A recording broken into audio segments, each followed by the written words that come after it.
Welcome to the 910th meeting of the Board of Directors of MSAD number 27. Roll call, please. Keith Gondro. Here. Shannon Lugden. Here. Abby Fuller. Here. David Susie. Here. Tanya Wazin. Here. Gary Sibley. Here. Sarah Ashley. Here. And one of us is here today. Adjustments to the agenda. I gave the board a new agenda. It has two adjustments. Under number 6, presentation, please remove the presentation by Mr. Lavoie. Mr. Lavoie apologizes, but he's also coaching this time of year, and there was a reschedule for this beautiful day, so could not make it. And then under number 10, new business, I'm gonna add an item E, which is a new item E, which is a motion to enter into executive session pursuant to 1 MRSA 4056D to discuss labor contract negotiations with Teamster Locals 340 for the bus driver custodian.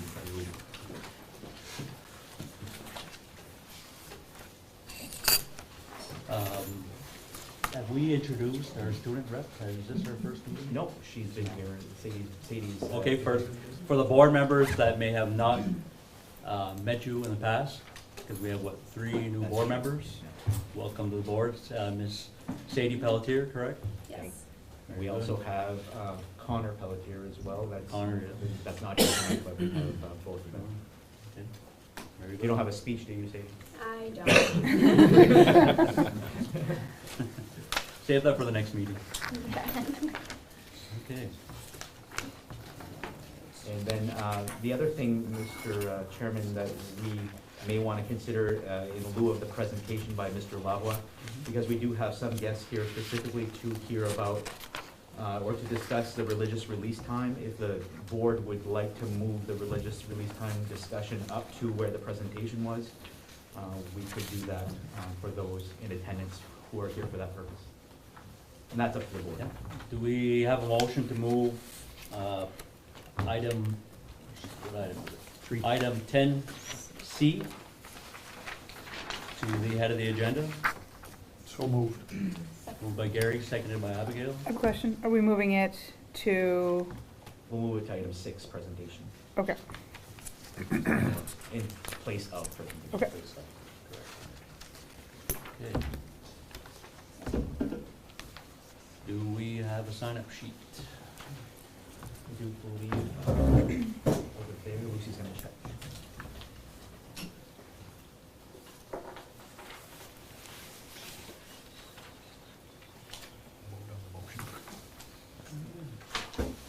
Okay, we don't have anybody signed up for public comment, so we're gonna go ahead and move right along to approval of the meeting minutes of our 909th meeting on April 4th. We have a motion. So moved. Gary, second? seconded by Ms. Bazin. Any questions? Just want to be sure it's clear that I'm on the policy committee. It's mentioned lower in the minutes, but above it says that an appointment needs to be made. Oh, okay. It might be the way that the agenda happened. Yeah, I think so. Yeah. Okay, yeah, that's right. Noted. Very good. All in favor? None opposed? Motion carries, minutes approved. Approval of financial statements of March 2022. So moved. I'll second. Moved by Gary, seconded by Sarah. Any discussion? All in favor? Unanimous?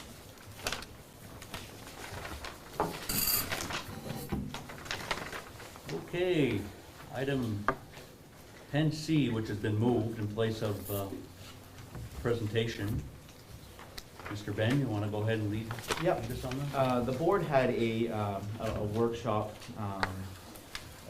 back in the spring, back in the fall, where we just had some discussions, and one of the items that came up was religious release time, and just questions, general questions about, you know, the fact that here we're at the hopefully the tail end of a COVID-19 pandemic, and we are trying to recapture learning. There was just some discussion about, is there a way to look at religious release time in a different light? That conversation came back up again at the tail end of a board meeting, I believe it was in January. So on February 3, or shortly before February 3, I had sent a letter to the Fourth Faith Formation Director, Barb Pelletier, and Father Labrie, just to kind of set up a meeting, just to talk about whether or not there are some other options that we're not exploring that we could possibly explore to look at religious release time in a different way. I did meet with Father Labrie and Barb on February 3, had a good discussion. I shared with them that the board was simply seeking other options at this time, not looking to terminate the relationship or anything, just looking at other options. During that meeting, it was determined that the parish would send out their own survey. I volunteered to help with that, but the parish wanted to lead on that effort. Send out their survey to the families of the students that participate in the program. I did share with the board my copies of those survey results, so that you can see how the families did respond. And they were screenshots, so you can see each question from the survey. And then I also have a spreadsheet in there that includes the comments that you can't see on the graphs. That was shared with me as well. So you get an idea of those respondents who did copy, who did send some responses. They have that as well in the survey. And then lastly, I shared with you the enrollment numbers. Our programming for religious release time is kindergarten through grade 5. And you could see across the grade levels, essentially throughout those grades, we have generally 57% participation in the program, so 203 out of 356 available students. I also shared with you the statute, main statute about religious release, and it does allow for school districts, local school boards such as yourself, to authorize 1 hour per week of religious release time. Our programming with the Faith Formation is 45 minutes, so we're well within that. As long as no costs are assumed by the school does not pay for any programming at the Faith Center. The Faith Center is not owned by the school. The church manages that, and so we have no costs associated with that. We don't involve ourselves with paying any of the instructors, so there are no costs. One thing that was discussed with Father Labrie and Barb during that time was the possibility of maybe an after-school program, and we simply made that suggestion based on some other programming that we have set up with or have in the past with other faith-based groups. So that was offered. We offer student transportation at the night for night transportation, late buses. We already offered that, so those who would participate could potentially use school bus transportation as well. So that's kind of the summary of why the discussion happened. Again, it was simply fact-finding, just to see what the parents' results were, and I think you only got a fraction of the survey in your handout, but I believe in the email that Jackie sent, she sent all of the graphs to you. Essentially, the majority of parents would prefer the program stay as is, not changing it, and I think there was 90 some odd responses to that survey. So you can see the level of the majority support it. They do not believe they could support an after-school program because of competing availability things for their children. It's just more convenient to have it during the school day. In speaking with Mr. Neto about, where do we move from here if the board so chooses to continue with the release time, we both feel that, we think that there are ways to streamline the program so that Right now, every day of the week is impacted by release time. There's release time in each of the days of the week at different times, and that's because one class is taken at a time. I shared my example as being principal in Madawaska when Wednesday was release time, and all the students in a grade level would go. And I know that the Faith Formation Center doesn't have the room to do that, but we do believe that with the numbers as they are, at 57%, we could potentially release 2 classes per grade level at a time, forming one larger class. Instead of 8 or 9 kids, it'd be 17 or 18 kids, and we feel that we could do that in 2 days of the week, so potentially a Tuesday, Thursday solution. The only remaining question is, what about those that don't go to religious programming? Obviously, they have the option of having their parents release them to something else faith-based during that time, but if that's not available, we have to wrap our heads around what do we do with those students. We do not want to advance new learning, because then we'll have some students who are at faith programming not receiving the new learning, so on and so forth, and we don't want those students to sit idle. Right now they do a lot of remediation, they do a lot of follow-up work of what's already been taught, but it has been suggested in some of the comments and some of the emails that you all received that maybe some other kind of enrichment can be offered during that time. So Mr. Neto and I, if you so choose to keep the programming, that's what we're going to explore further. That's my summary for the board. Well, and just to follow up on what Ben was saying, this is more like a fact-finding mission than anything, because I don't think we've ever really had a discussion at a board meeting about this release time, nor did we really know what the level of participation was. So now we've got several of those questions answered. We've got a line of communications open between our administration as well as the faith formation, and I expect that to continue. As long as the parent support and the participation is there, I don't think this is going to go any further than this discussion today, unless something drastically happens with participation in the future. So, Dave, do you have anything you'd like to add? I'd make a motion that the board maintain the current program as is, and direct the superintendent to explore programs to best utilize the time for those students who are left behind. Second that. Motion made by Dave, seconded by Gary. I just have a question Yeah. before we move Oh, on. hold on. All right. Is that period, do we know how many sessions, Barb, how many sessions are there? In total, Yeah, per, For I think it's 20 classes.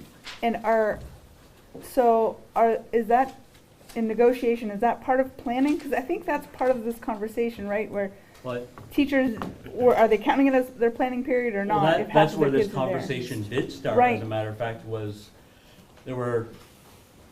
there was some misunderstanding as far as how that time is used by some of the teachers. Right, Some people perceived it as a planning period for them, while others were like, no, my class, we've still got quite a few students. This isn't a planning period for us. so which is it? So when it originated, it was more of a planning period, Okay, because more students would go, so you'd have, maybe a couple. Now it's not observed as a planning period, so when we're negotiating with the teachers, they do not observe it as a planning period. We feel that if we could send 2 kindergarten classrooms together, those students that are staying behind, if we don't have programming for them, they could go to one or the other. That way, those 2 teachers would have a planning every other week, essentially, by sharing the load. That's one solution, but we're hopeful that we can explore programming to offer. The problem with that is we don't want to offer programming that will entice faith formation learners to now withdraw from faith formation because they want to stay for whatever programming we're offering. So we have to be careful. well, but the about- statute talks about the release time during the period that's actually spent on moral instruction. So it seems like that's where it is, and then families can pick, Right, right? yeah.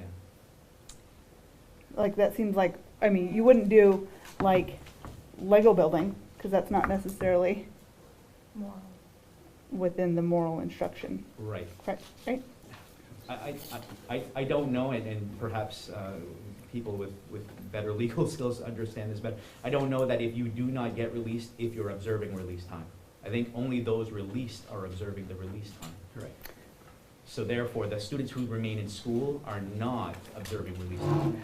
Right, but the release time is in exchange during the period that is actually spent on the moral instruction. But the students that are remaining are not taking advantage of that release time. Right, but the students that are, that's the period that they go, that Right. is during that instruction. Yeah, Right. Does that make sense? Am I just confusing you? a little bit. Are you saying if something else was offered that wasn't in that? Well, I don't know what that means, right?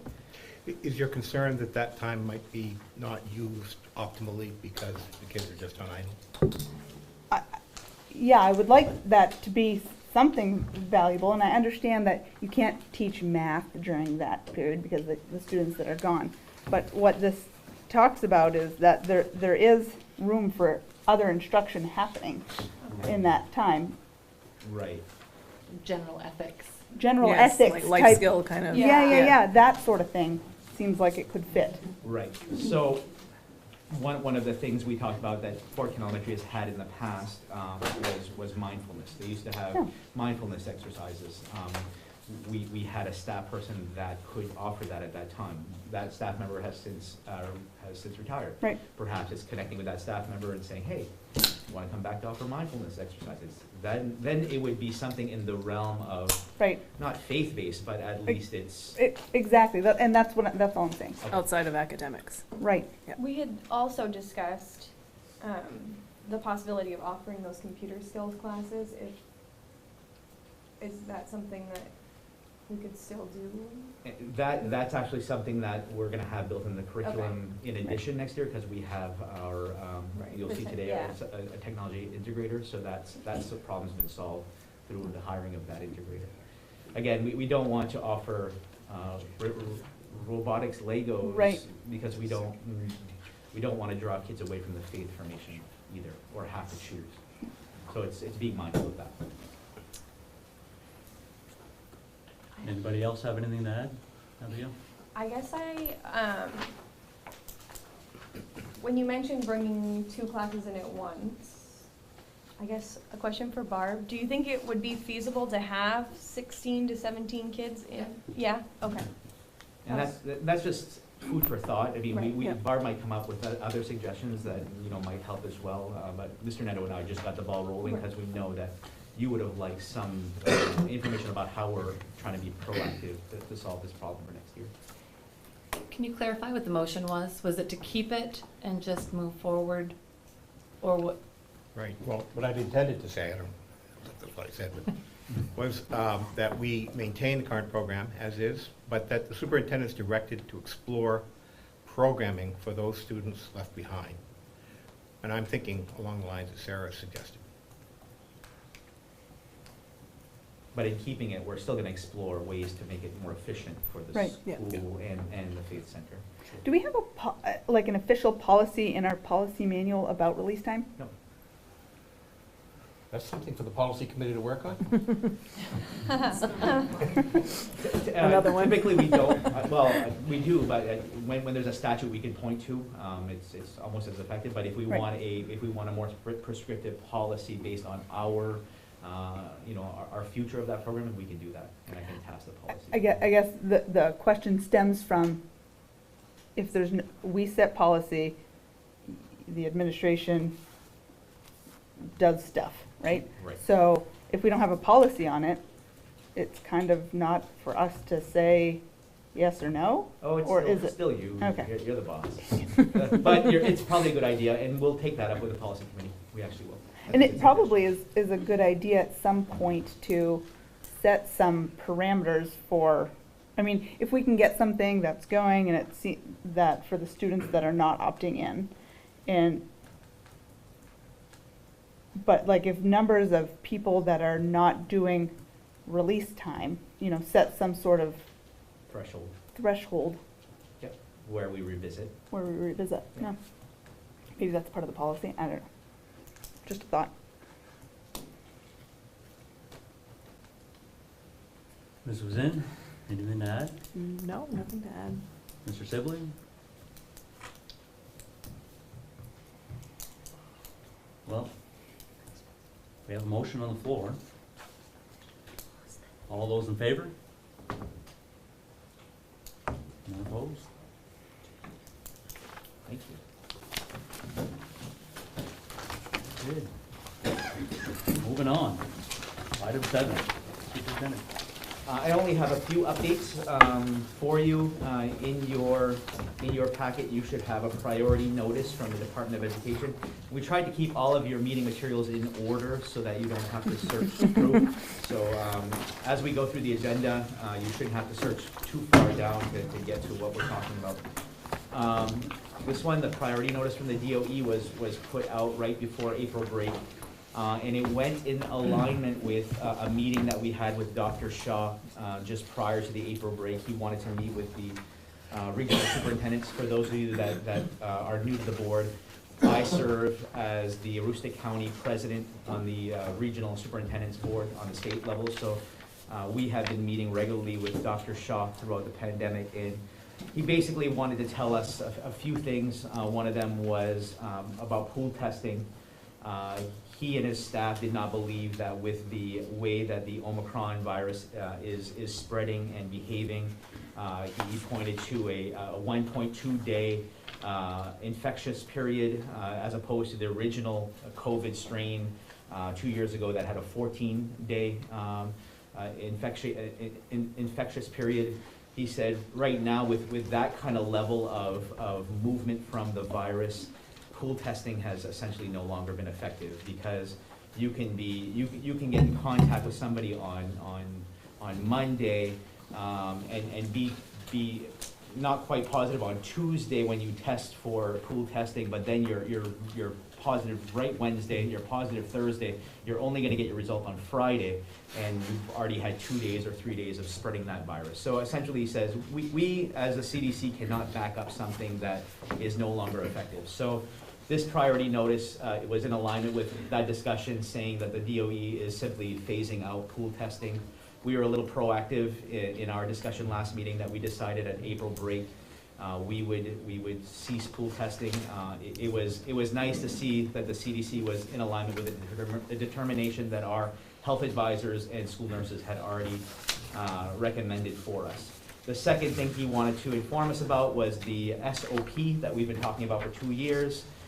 Standard operating procedure that we follow on how to respond to the virus. That too will be sunsetting. It will be, they're gonna have some kind of burning ceremony, I guess, at a superintendent's meeting this summer. And that no longer will be a document that the CDC points to. The CDC from now on, beyond this year, will follow the US CDC guidance. So Maine will not supersede or intercede with whatever the US CDC says. So those are the updates I have for you based on that meeting. The next agenda item that I have for you is just an FYI to all of you about some pre-K expansion opportunities that we're currently just exploring. We got a heads up that there's going to be some funding coming out this summer for possible pre-K expansions. And this all has to do with the fact that the legislature, once again, is discussing the role of CDC, the role of CDS, Child Development Services, and trying to get the schools to adopt those services simply because the schools have the majority of the providers. CDS is having a harder time to find providers because the school has them. The discussion is, since the schools have the providers, your speech therapists, your physical therapists and such, there is movement in the legislature to move those services, the 3 and 4 year old services, under the school's umbrella, especially for special needs students. So in anticipation of all that, those things have been in motion for quite a while now, gaining traction again. And the fact that we have some opportunities for a pre-K grant expansion. We've been discussing with ACAP some possibilities of what we can do. ACAP has provided some services to other districts in the county Holton, Presque Isle, Dyer Brook, just to name a few, that we're looking at. We're looking at possibly the 1, 2, 3 playgroup at the tech center, rolling under possibly an ACAP umbrella so that we can offer more programming there. And then here, locally, because we do have the ACAP center in town, we do have a pre-K here in town. If we can partner and offer more services, not only to the 3 and 4-year-olds, but possibly in the future offering full-day pre-K, can you imagine? That might be something that we want to tap into these funds so that we're not kicking ourselves 2 or 3 years down the road when a big decision is made to end CDS and give it all to the schools and we haven't done our homework. So we're exploring all of that, and we'll try to keep you updated as things move along. We're just, again, in the conversation period right now with ACAP. Any questions about that? Ben, does the board have any active involvement in that planning process as you look over the options and talk about chances? Not at this early stages, but as we get into having options, I think I'd like to bring in board members to be part of that process. Yeah, I think it's actually very important. It used to be that you sent your kid to get an education to run machinery or go work in the factory or go become a professional, whatever, and the school would train you up for that. Today, a big part of the school function is childcare. So that the wife, who used to be at home, I say wife used to be at home to greet the children, is now at work. And so you can't send that kid home, or you don't want to send that kid home to an empty household. And so we look to the school and programs organized by the school to help carry the child care load. And I guess we could all kind of recoil from that and say, oh, but that's not what schools are for. But the reality is that's how they're being used. But we haven't really thought that through, I don't think, about, well, maybe we can embrace that. Maybe there's an opportunity for us with our facilities. For instance, we have well-trained nutritionists and cooks and cafeterias and kitchens. We have sporting facilities. We have trained development professionals for kids. Maybe we can employ them for an expanded child care opportunity. Obviously, there's no money for that today, but with Build Back Better, which was proposed and died not too long ago, I think that was a significant component of what was proposed. And so I think it would be smart. It seems to be coming down the pike. And so it would be very useful if we got ahead of the curve and said, okay, what would it look like for us? What could we do to provide, as part of our whole school program, a child care component that took care of kids from early in the morning until maybe into the evening? My granddaughter in Ottawa, the 2 of them go to a school that does that. The parents drop off the kid, they take care of the kid, they program, work with the kid, they have a bunch of professionals there doing all kinds of fun stuff. They go through their school program and then they return to the fun stuff. Could be quite elaborate, might be just recess. But after the day's work, daughter goes and gets her kid. And there's no daycare involved there. Pretty remarkable, and it works wonderfully well. It's a big, big reach for us, but I think it would be appropriate to at least begin to think about that. If the board remembers, we had signed up for also community school funding opportunity that hasn't come back yet to light, but we're on the list for community school funding, and this is part of that design as well. How can you bring in partners in your community to offer more in your school to expand your day? And ACAP is at the table now, but it could be other partners as we move forward. So, all good food for thought. Fort Kent Elementary School have something like that in the past, where after school you could stay and either there were ed techs that could help you on your homework, or you could play games and. Yeah. We did have an after-school program prior to COVID-19, Okay. a quite active one, and we're in the discussions now about the future of that as well. But yes, we did have after-school programming until the late bus. Not quite as Right. comprehensive Yeah. as having dinner for them and that type of thing, but extended the day at least an hour and a half. Well, ultimately, if we ever adopt anything, we're gonna have to bring it back to the board for vote. Absolutely. That's all I have for you.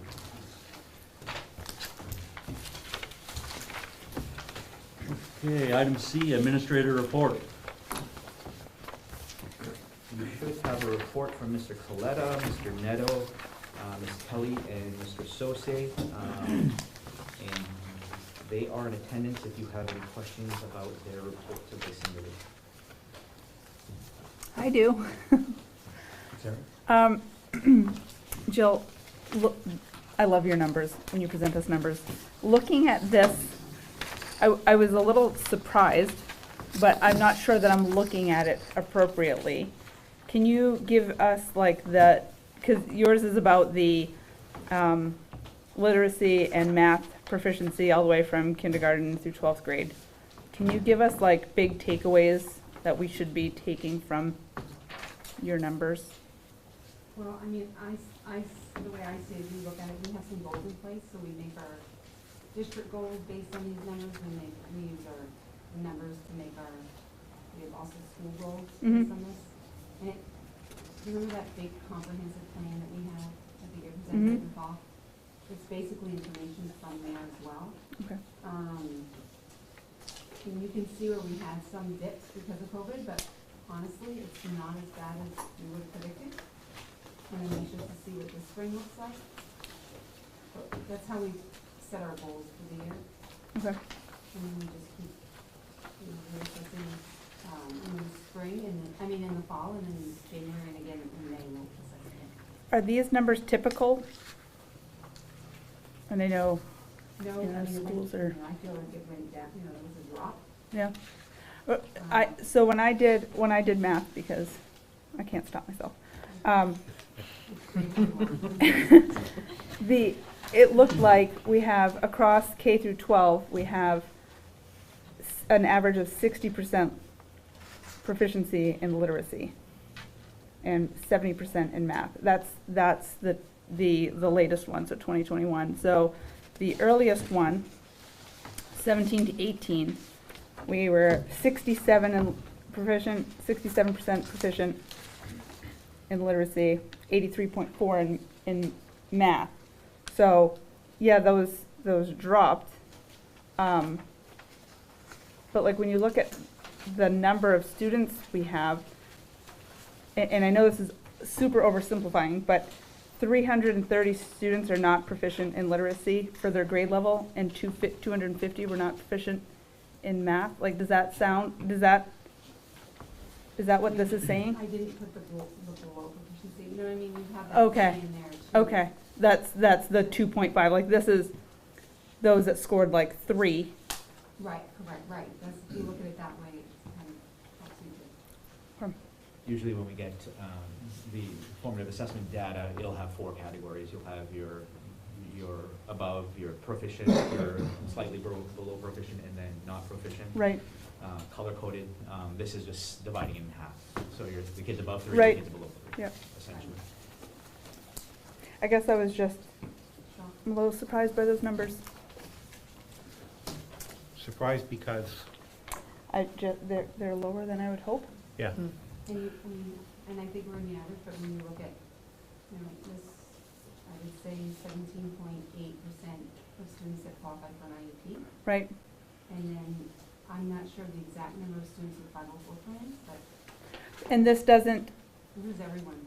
and this doesn't have a different proficiency. This is baseline proficiency. So Everybody. those 17.8, I think, I don't remember what number you said. They don't have a proficiency that's individualized This is everyone together. on the same baseline. Right. and is that true for every school throughout the state that participates in this program? Yes, Well, this one is our school formative, our school formative assessment. This is STAR data, right? Right. Not every school uses STAR data. What we're gonna see in the spring here is all the schools in Maine will take a NWEA assessment, and then there'll be a report generated from that that'll show state averages versus our school averages, so you get to compare where we are, comparatively speaking, according to the state. You could do that right now, right, at the DOE website? Yeah. on Previous For years? previous year, yeah. And is it fair to say that we're significantly below the state average? No, I wouldn't say significantly low. Okay, we'd argue about the percentage. Honestly, Okay. our state assessment, if I would put it, our state assessment shows that we're stronger in literacy than math, and then our local assessment STAR shows we're stronger in math. Strange. The opposite. Yeah. So I guess it depends on the assessment. In your opinion, are these, the drops here, what most schools are seeing? I mean, do you have Yeah. colleagues that you speak with If across you- other districts that? If you look at, are you looking at all of them, or just looking at the kindergarten?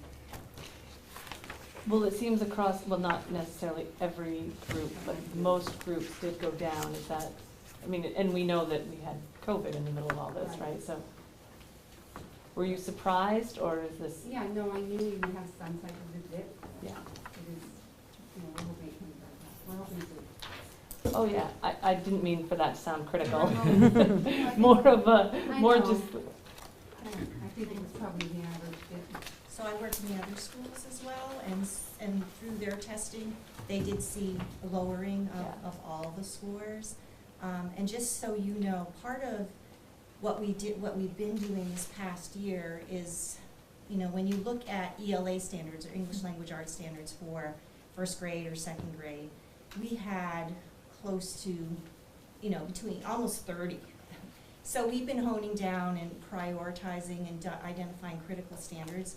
And so we've really focused on reading comprehension, reading interpretation, and those skills that are spiral around and that go from pre-K all the way to grade 12, that are revisited and that are really important. So now we're honing down and we're really prioritizing the standards. So I'm hoping that by doing that, right now we're moving into grade 6. 9 to 12 has done that already, then we're moving into middle school. So I think it'll focus and laser the instruction for those teachers next year, and we're gonna be doing that for math at the end of this year and really identifying those, because, you know, it's hard to focus on 30 standards when you can really be doing a great job on 15 or 16. It's always difficult to look at academic proficiencies when there are so many factors in play, and just to name a few, food insecurity and social emotional needs and those type of things. There's no surprise, I guess, that your national blue ribbon schools in Maine annually are your more affluent communities. You know, I think Falmouth is on that list every single year. So we're meeting the needs beyond math and literacy. We're meeting a lot of needs with our special needs learners, with our socioeconomic status learners. There's a lot that that we don't measure here that's in play. So that's just FYI for the board. But it is important that we keep an eye on ourselves against ourselves. So annually, are we improving or are we going down as a school? And it's always important to look at that, and that's what we're committed to. I thought it was interesting, some of the, like, right, so you take kindergarten in one year and then they're in first grade the next year. And so, like, you see that there's some pretty strong groups that really didn't lose a whole lot. And then there's other places that, big drop, but then maybe they recovered a little bit. And so I thought it was just very interesting and very informative report. I think it needs more discussion. Nobody wants to talk about this because it's uncomfortable. We're basically shining a light on our own performance, and the grade is not good. And so it's a lot more soothing to talk about things that we're doing, many things that we're doing well. But this is the core function of the school. It's the basic thing the school has to do. And if the school fails or underperforms, we've really failed in delivering to our students the thing that they need most and that the school is designed to deliver to them. So we have to be concerned about this. Now, there may be many factors, I'm sure, many, many factors that go into the creation of these scores. They might be things like the nature of the test, or teaching to tests. Maybe we don't do that, maybe other schools do. Or maybe, certainly things like food insecurity and poverty, well, we could, probably list a whole bunch of things.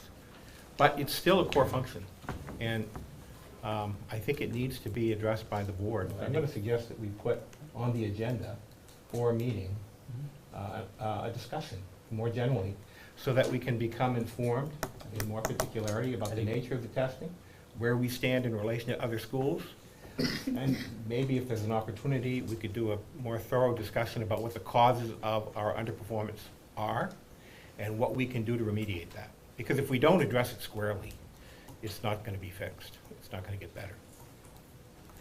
Well, one thing we definitely gotta keep in mind is look at what we've been through the past Oh, 2.5. How many years now?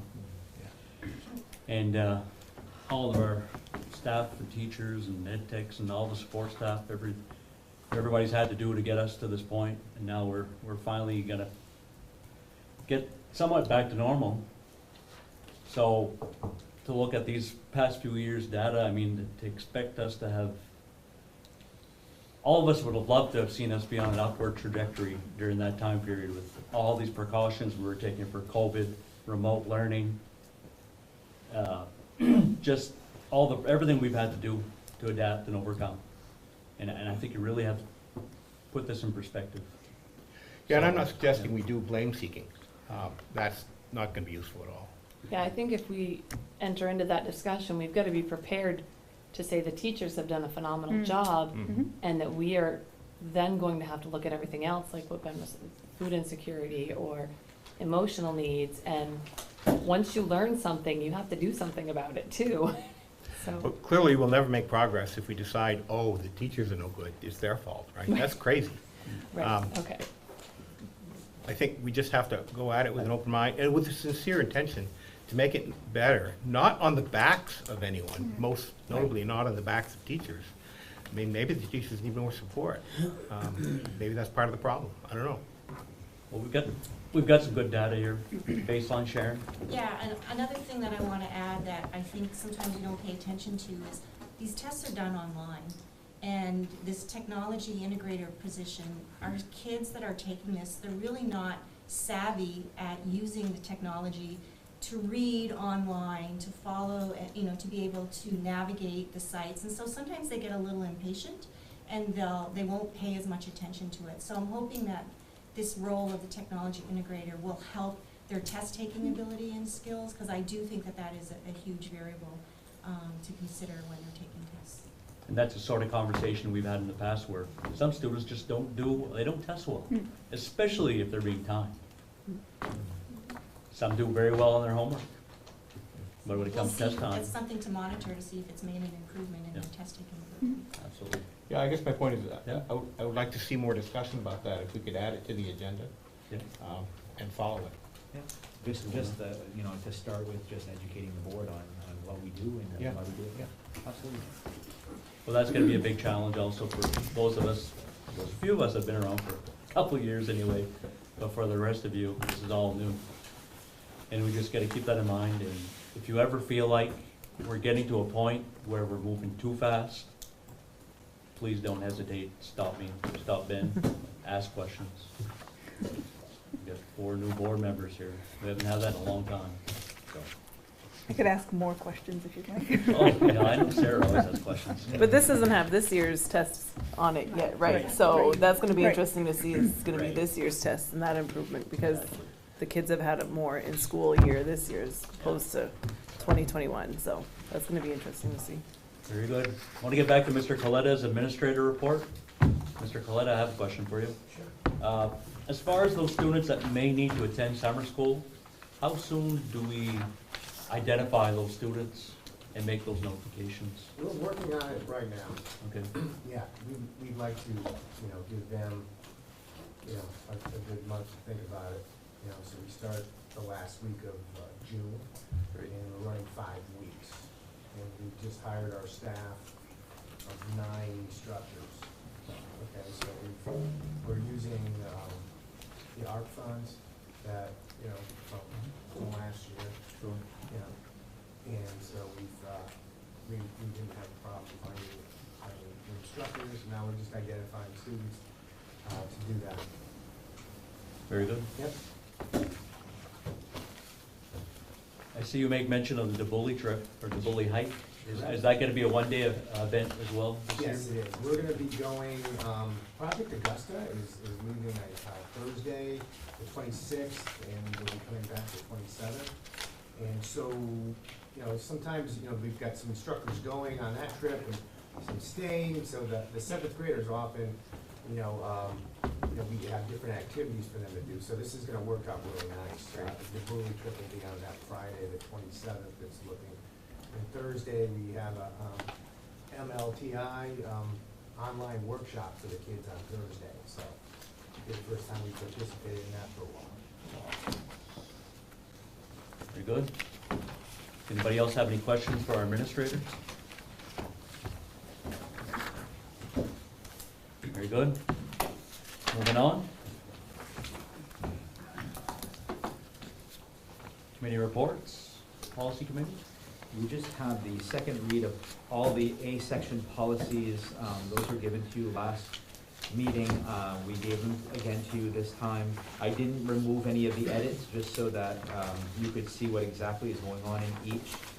Some are very mild edits, some are major overhauls.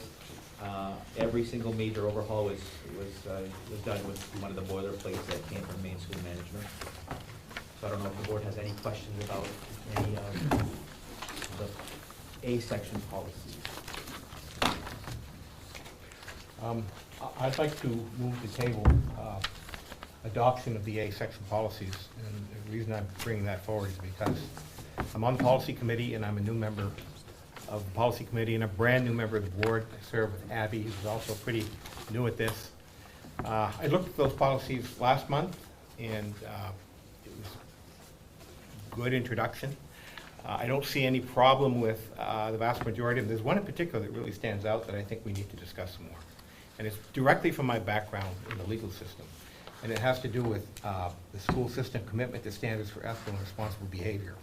And that's basically the policy that makes differentiation between level 1, level 2, and level 3 behaviors. And I think we need to look closely at that for reasons that I don't necessarily want to get into detail now. But I'd like to explore further with Abby as a member of the committee and the other people in that committee, even as we begin to work on B policies. To the extent that this is a policy that doesn't need to be adopted today, we have time. And so I'd like to suggest that we take a little bit of time in consideration of greenhorns on the task and give us a chance to digest it a little bit better. I will just inform the board that that policy that David is referring to is ADAA. A huge majority of the work in that policy was came from our work with staff and parents when we were adopting our core values.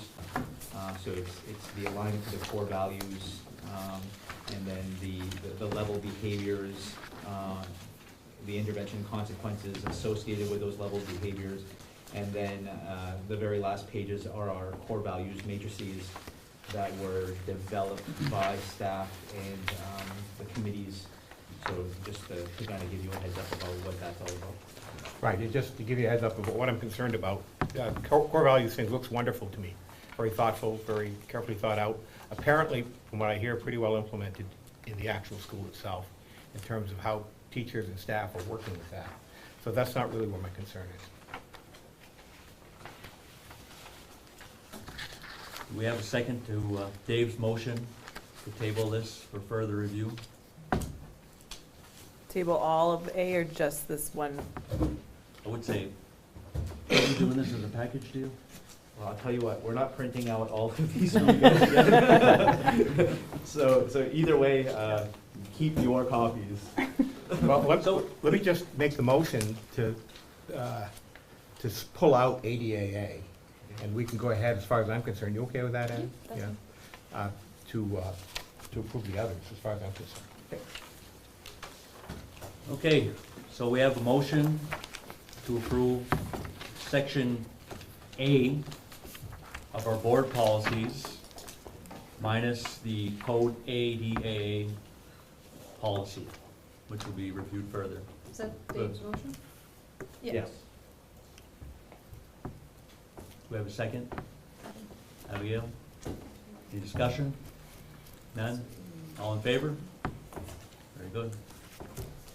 Pull that out. And it's a good segue to the next agenda item, which is to set a policy meeting date. I apologize, we should have had a meeting last week. I was under quarantine last week, so I could not attend that meeting. I am suggesting 3 dates. I don't know if they work for Dave or Abby. Tuesday, May 10, Wednesday, May 11, Thursday, May 12.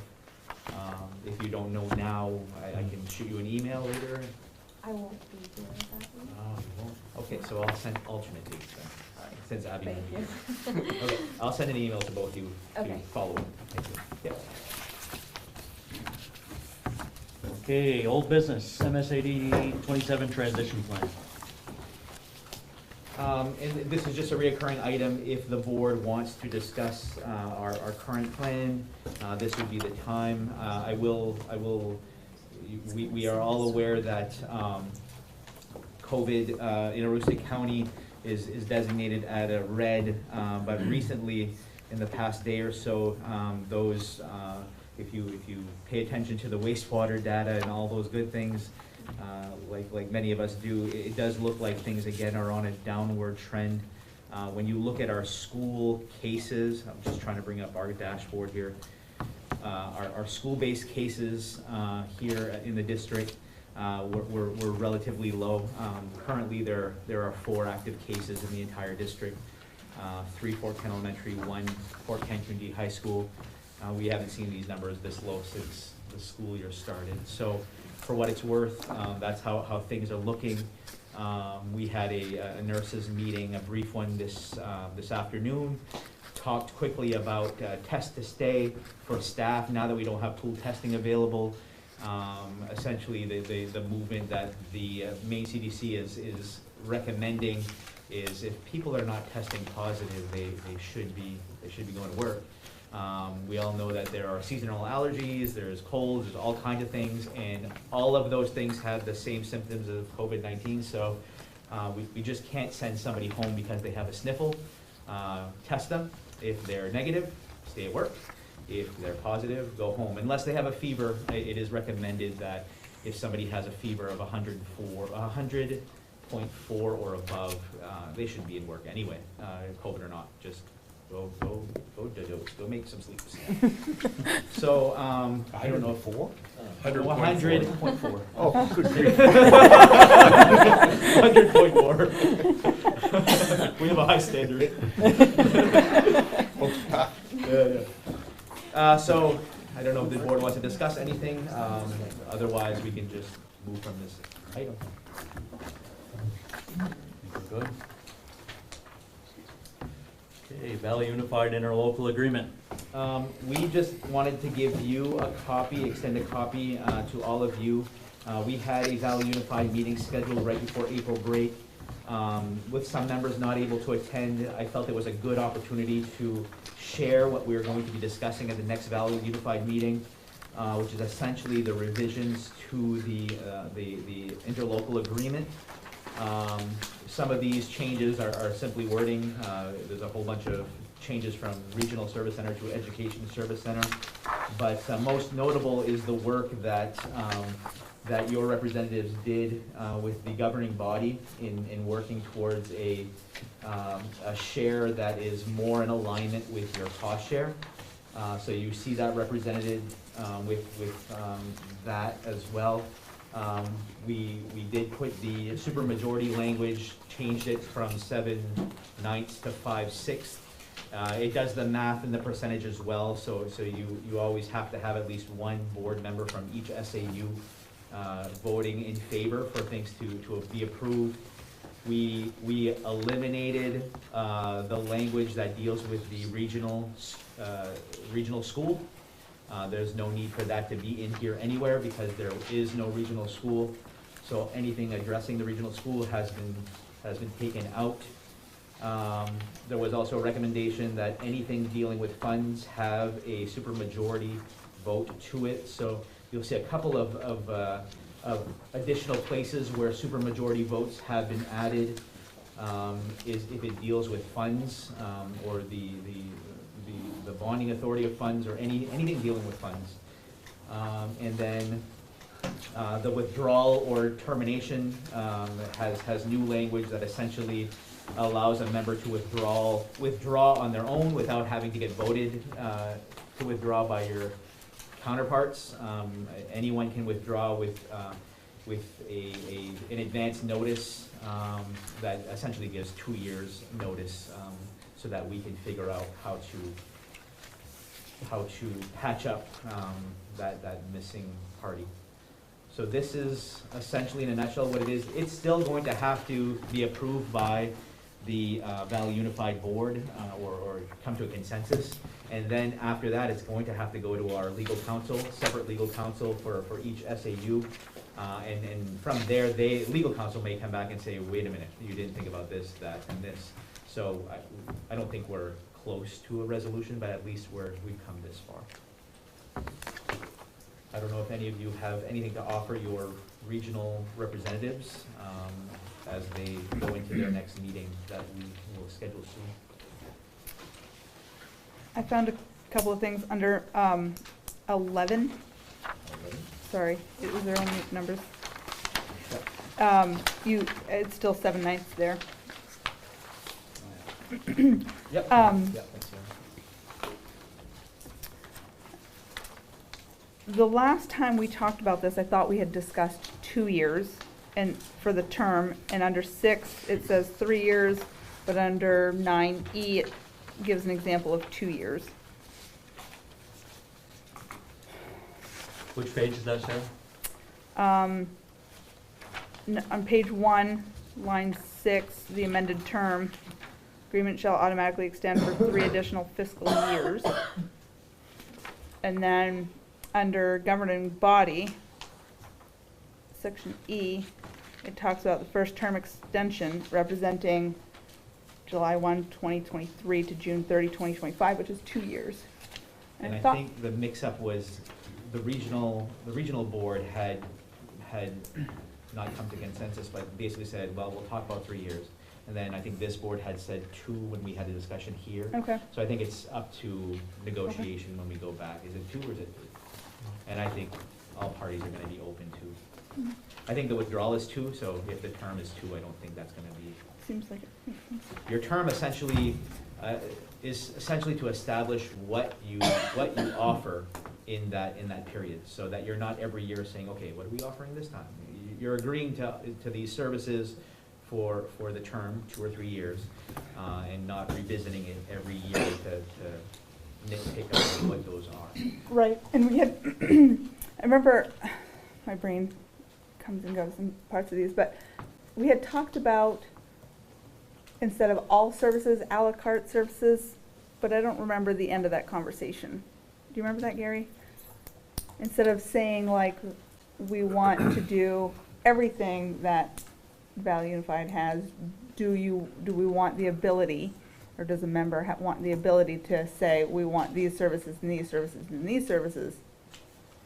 You have to still meet the law, and I think Okay, the law law says all talks of them? about how many services you have to take from all of the, so there's 5 categories, if I remember, and you have to Okay. take 3 out of the 5. I have to go back to the law and see what that is. Okay. But there is something in statute that says you have Have to to agree do- to X amount. Okay, Beyond that, I don't know if it's Subway style. I'll take the black olives. Or Yeah.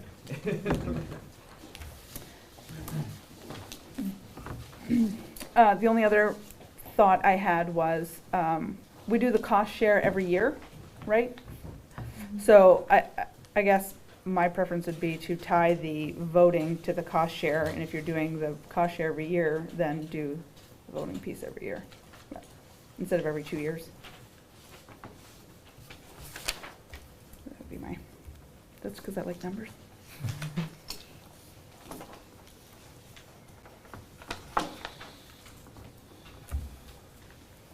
Any other suggestions, thoughts? All right, I made notes of those, and Okay.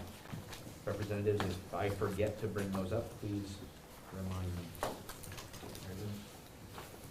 Should we have a meeting before we meet with them?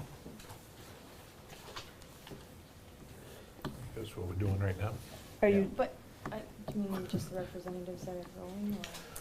Well, we're negotiating an agreement with 2 other communities, and so it'd be very important that we be very clear about what our ask is. So we should probably be very clear about, this is what we're asking. I don't sense that, at least in my mind, it's not clear. partly because, well, we haven't discussed it in terms of, is this what we stand for? I think a lot of it hinges too on what our attorney has to say, as far as, there may be a bunch of items in here which are just not gonna be a no-go. Is it possible to maybe send this to the attorney ahead of time, so that we don't negotiate an elaborate thing that, in that attorney's opinion, isn't gonna fly? I don't see why we can't. And that attorney might be helpful in alerting us to other issues that aren't addressed here that maybe we should be talking about as part of our negotiations. And I think that's fine, and I don't mind sending that on your behalf. But with regards to Sarah's suggestions, does the board want to come to consensus about what your thoughts are so that those things are clear? Do we want a 3-year or a 2-year term? Is that something we can? Well, I could follow up with Sarah. Here again, I don't have a lot of experience with this, but my sense about the interlocal agreement is it was created for the purpose of having a shared school and a $100 million school. And when you enter into that kind of agreement with other legal entities, other communities, you almost have to bind yourself in handcuffs. You have to commit in a way that doesn't let you just leave on a whim because there's so much money involved. So to make the thing work, everybody's got to be committed legally in a way they can't back out. And so the agreement initially was drafted with those considerations in mind, as it needed to be. That's no longer on the table. So we have a new vision, it seems to me, of Value United today, which is kind of like a more formal cooperative agreement type of arrangement. And in that setting, you don't have to have handcuffs. There's some practical ones, I think for the reasons you suggested, Ben, if you're going to engage together in a program that has a 3-year program of funding or something like that, well, you've got to be committed for 3 years. Not necessarily, well, how you're committed is a different issue, but obviously there are some commitments that have to be lasting more from year to year. But the need for compulsion is not the same. In addition, trust is really broken down, obviously, between the communities involved. It was a really, really rough thing. And I think there's a need to build trust. And so to the extent there's any compulsion at all, other than what's legally necessary in order to carry out agreements, maybe that's not a good way to approach it. So instead, if we had an understanding that we're going to do things by consensus, we're not going to require a 51% majority or a supermajority. We're just going to all agree to this, or we're just not going to do it. That would be my approach. And as far as the term goes, I think the term is, well, if people don't want to be together with this, let's not do it. That's it, right? In other words, there's no need to be bound, except to the extent that you're bound to your legal obligation under joint undertakings and contractual matters and so forth. And so my approach to this would be to say, no, let's do everything by consensus, and let's make it easy for people to leave when they want to. I'm fairly confident that the idea of working together is a good idea, and that idea will, in most cases, prevail, such that Value United has great potential. But there's no need for compulsion. It just puts everybody on edge and makes it more difficult to do things. And so I would propose, and I'm not making a motion here, but I'm just saying from a negotiating position, that might be a better position, and I'd like to advance that position with the other communities involved. I think that's something we can bring up at our next meeting. I mean, Gary can speak to this, our last few meetings, I mean, ever since the whole school deal's behind us, the tone has changed, everything's kind of shifted. I think we have been, for the most part, consensus on most things, which has been quite refreshing. Very much so. So I think that's a discussion we can have. Obviously, we need to button up a few things with our attorney. Yeah. There may be some glaring items in here that we're just completely missing. I don't think there are, but we could probably schedule a meeting in executive session, since we're talking about negotiations, correct? Whenever you meet with your council, Yes. yeah, you can go into. Maybe we could do a Zoom meeting for the board. And possibly do this before our next Valley Unified meeting. That way we can go in there with some clear direction and not just be going back and forth with the other parties as well. I don't know how soon we were looking to meet. We don't have a meeting scheduled for Not Valley urgent. Unified, so it's not urgent. But why don't I send this off to our attorney? Let him, take a look at it, mull it over, and then we'll work from there at that point. Definitely. Do you have a preference, Ben? 2 or 3 years? Lucy, finance? We only talked about how hard it is to undo certain shared things, and obviously for us, the more time we're given to do that is better, but we understand that if you don't want to be part of something, waiting 3 years is gonna be a long time. So I think 2 is okay, because our withdrawal agreement has 2. I think it's manageable with 2. I'd be okay with that. There might be things that 2 would be minimal, because when you're looking at separating financial systems and those kinds of things. And then there might be some things that take more than 2, if at the time that we find out that we're looking to separate, that we're already into an agreement with something that is a 3 or 4 year, such as software or power school, or the power school is gonna be a big one to separate. So there might be things that will take more than 2, but the most part, 2 or 3 would be minimum.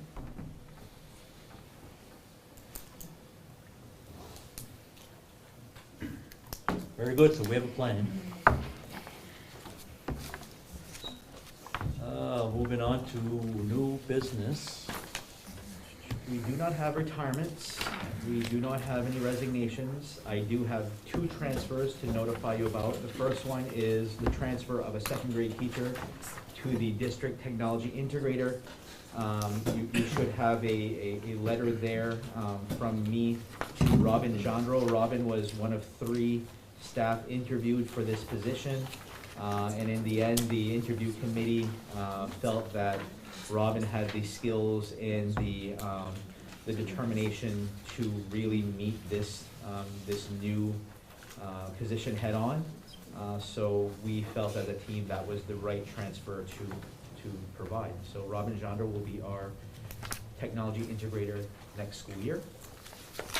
Because Robin did transfer, that opened up her second grade classroom, so we did the in-house transfer process with that as well.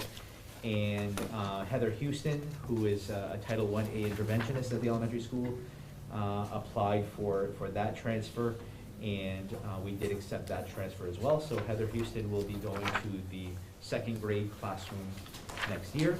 So, 1 second, what are we doing with the Title I-A? So in speaking with Ms. Kelly and Mr. Netto about Title I-A, we have 2 Title I-A interventionists, Marie Roy and Heather Houston. What we are proposing for next year, and I've spoken with the union about this, and they are okay with our direction. We would like to, instead of having 2 teachers, we would like to have 1 lead teacher. That would be Marie, who's remaining, and have 2 Ed Tech 3s assisting her with in-classroom support. So we would like to go in that direction moving forward. Did I get that right, Ms. Kelly? We just felt that with 3 individuals, we just get to that many more students. And Marie is going to be capable at directing the 2 Ed Tech 3s on that kind of level of support. And it's still within our Title I-A funding. New hires? New hires, we are looking at our 4th grade teaching position. And that 4th grade teaching position was vacant because Amber DeVoe transferred to Rise after Lori Roy announced her retirement. We had no in-house applicants for the 4th grade, so we opened it out. We did have interviews before the vacation, and Mr. Netto has a recommendation letter for you. They are recommending Shelley Pelletier for the grade 4 position. Shelley was a previous teacher at Fort Kent Elementary, went to Dr. Levac for I think 7 years, and is now looking to come back. She's from Fort Kent. Her children come to SAD 27 schools, so we're highly recommending Shelley Pelletier. Do we have a motion? Motion by Dave to accept Ms. Pelletier as our fourth grade teacher at Forkhead Elementary School. Do we have a second? Sarah? Any discussion? All in favor? Motion passes. The other higher recommendation is for our VRMS CHS math interventionist. That became vacant because our current interventionist is moving into the high school math position because Donna Pelletier is retiring. So the Mr. Coletta did interview for this position, and they are recommending Cynthia Elwood, who has 10 years' experience teaching middle and high school in the state of Texas, and most recently she was an administrator at a school in the Portland area. I believe it's a Catholic school in the Portland area, but they are recommending Cynthia Elwood for the math interventionist position. So moved. Moved by Sarah, seconded by Abigail. Any discussion? Seeing none, all those in favor? Motion passes. We are recommending a high school assistant track coach. You should have a letter from Mr. Nichols and Mr. Doucette. They are recommending Matthew Martinez for the position of CHS assistant track and field coach. So moved. Moved by Abigail, Second. seconded by Sarah. Any discussion? All in favor? Motion approved. We are recommending a Valley Rivers Middle School tennis coach. You have a letter again from Mr. Nichols and Mr. Doucette. Mr. Toby Gendro has been coaching the kiddos since the start of the tennis season, and it was something that he came to get papers with the day he was no longer a board member, so he was very excited to coach. So the recommendation is for Toby Gendro. So moved. Moved by Sarah, seconded by Shannon. Any discussion? All in favor? Motion passes. And finally, we have a Valley Rivers Middle School assistant baseball coach. Mr. Nichols and Mr. Doucette again are recommending John Naranja for the middle school baseball coach. I did skip over the softball, I'll go back to that one. So for the baseball assistant, it's John Naranja is the recommendation. So moved. Motion made by Ms. Poehler, seconded by Second. Ms. Vazin. Any discussion? All in favor? Good. And getting back to the softball, Valley Rivers Middle School assistant softball coach, Mr. Nichols and Mr. Doucette are recommending Riley Sibley for this position. Riley did play at her time here as a student, and we're glad to see our students come back and help out with our teams. We have a motion. So moved. Sarah, second. Shannon, any discussion? All in favor? Very good. One abstention. That leaves our current openings. We're closing them out here. We have still a Valley Rivers Middle School special education math teacher. And that was because of the transfer, Maureen Charette down to the middle school.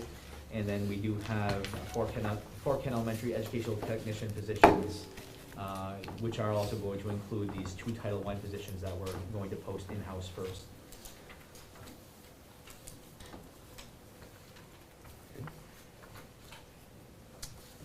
MS 8027 pre-K 2022-23. We would just like to propose to the board, those board members that haven't been here a couple of years, prior to COVID-19, we were operating our pre-K program 5 days a week. 4 of those days were half-day pre-K sessions, Monday through Thursday, and then on Friday, we would bring in the students who needed most targeted intervention on the 5th day for a full day of remediation. Since COVID-19, we moved back to full-day programming 2 days a week, simply because when our bus driver custodians are out on the road, they're not in the buildings, and with the high level of cleaning that we needed these past 2 years, we just could not have those drivers on the road. now that we feel that we're in a better place, we feel now is the time at the avocation of the pre-K teachers and their administrators to go back to the 5-day-a-week program for those days, Monday through Thursday, half days, and then bring the targeted needs students back in for Friday for a full remediation. We would like the board to, if you support it, to do that at this time. Do we have a motion to accept the changes to pre-K for next year? So moved. Moved by Sarah, seconded by Abigail. Discussion?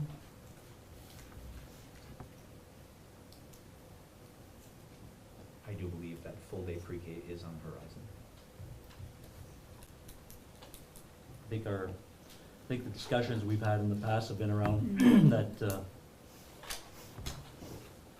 noon bus run, we were doing half days. But otherwise, I think we're good. Anybody else have anything to add? Seeing none, all in favor? Good, motion passes. Okay, item D, Valley Mustangs.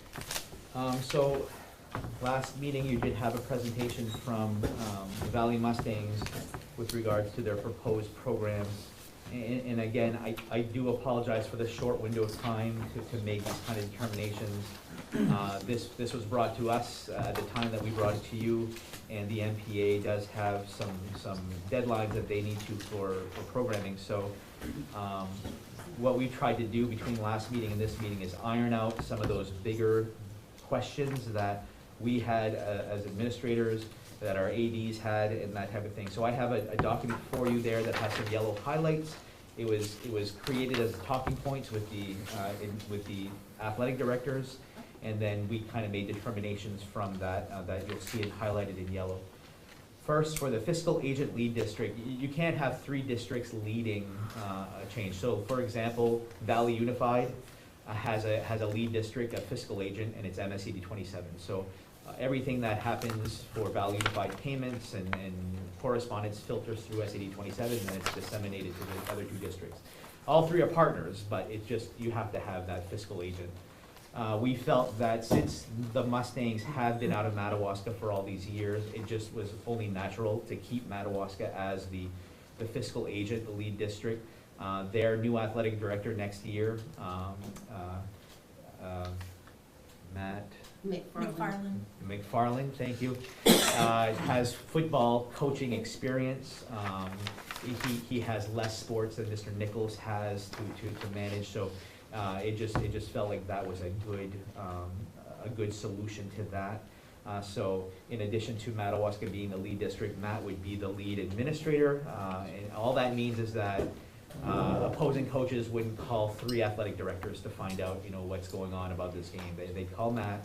Matt would correspond with Josh and then the 33 athletic director.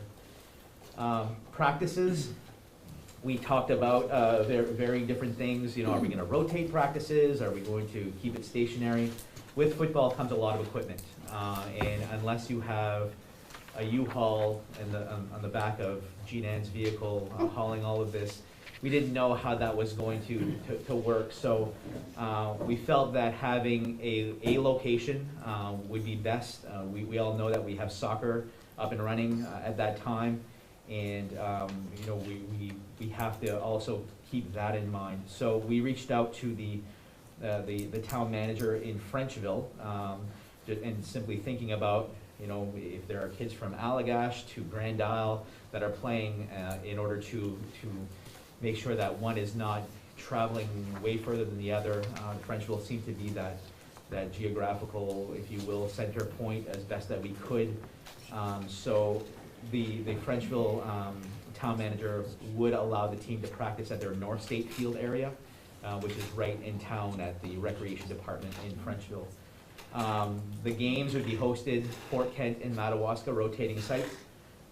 There are 4 regular season games, and then if there are playoff games hosted at home, we would rotate those venues as well. Here in Fort Kent, we would be utilizing the elementary field, the elementary soccer field.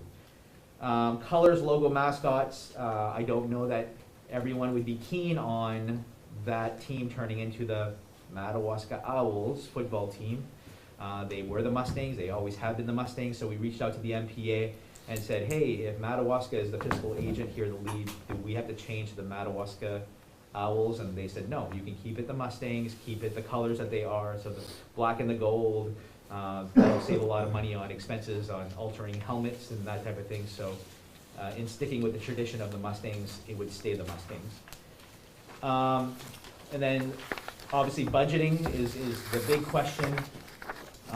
You heard from the Mustangs that they do quite well in fundraising, but we also know that that level of support may not continue beyond the current, club members being part of this. So what we would propose, similar to what we do with our other sports, is the Mustangs Booster Club would be responsible for uniforms and equipment, and in exchange, the districts would share the costs of business. So travel, paying the driver wages, paying game fees, that type of thing. We did reach out to the athletic director in Holton. Holton has a combined team with Hodgson. Gave us a kind of a ballpark about what these teams spend, anywhere from $20,000 to $30,000 for a season. We took a look at our 4 closest opponents who we'd be playing in a regular season. We factored in some possible playoffs. Anyway, we broke it down. We figure that this initial season, we're looking at a total expense of about $21,000 for the program, shared equally between the 3 districts. SAD 27 cost share would be $7,000 for next year.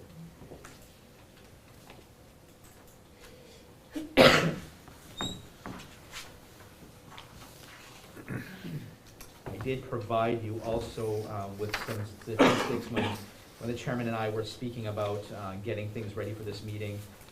Just wondering about injuries. Depending on where you go on the internet to find information on injuries, it's hit or miss. So I went to the National Safety Council, did a look at sports and recreation injuries resulting in emergency department visits for the year 2020. You can see that list of activities. You'll see that baseball actually ranks higher on this list than football. Although I'm not verifying this data, but it is the National Safety Council, so I feel comfortable that that's not bad data. I did share with you a map of most popular high school sports for boys. I didn't do the girls one, but I did the boys one nationally. Football is the most popular sport across the nation, not Maine though. Maine is soccer. Not that I'm saying that's a good or bad thing. I did also give you some articles, one from the National Federation of High School Sports, just a case for high school athletics. And then I also gave you a peer-reviewed article on school sports participation and academic achievement in middle and high school. Just stuff for you to consider. I know there's always concern about when you bring in a sport like football, are we subjecting our kids to more injuries? Football's a dangerous sport. One thing that we do here at SAD 27 that I think it gives me comfort, every athlete does a concussion baseline assessment at the start of the athletic season. If they have a head injury, they have to pass that baseline assessment in order to return to play, so that we're not sending kids back out for repeated concussion injuries before they've healed. So that's something that we do. It is small-sided football. It's not 12-on-12 full-sided or 11-on-11 full-sided football. It's small-sided. We don't have a whole lot of 400-pound kiddos that are going to line up against 50-pound kiddos.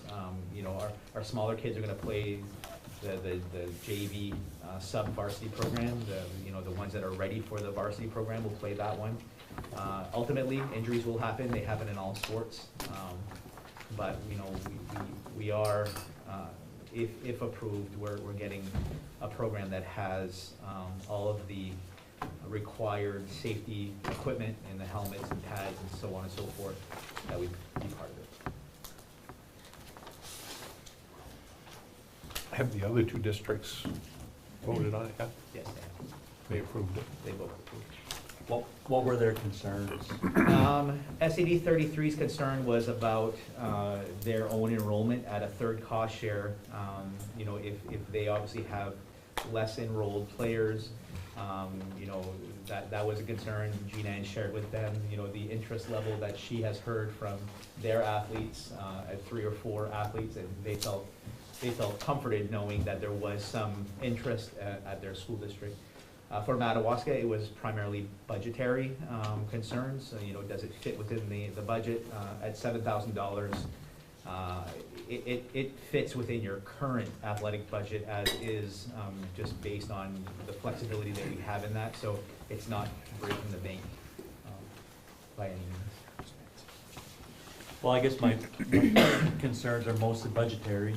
Obviously, it fits in the budget right now, but as far as insurance, whose insurance plan are we working under, Madawaska's, because of the fiscal agent? It would, and we did reach out to, we're all insured, all 3 districts are all insured with United, so we did reach out to them.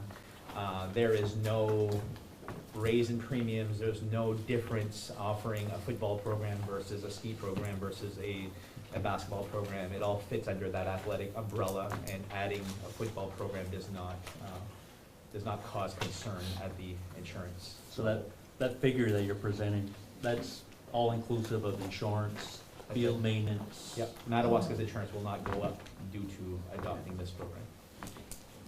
I had a question about the practices. It says we don't bus students for athletic practices except from one school to another.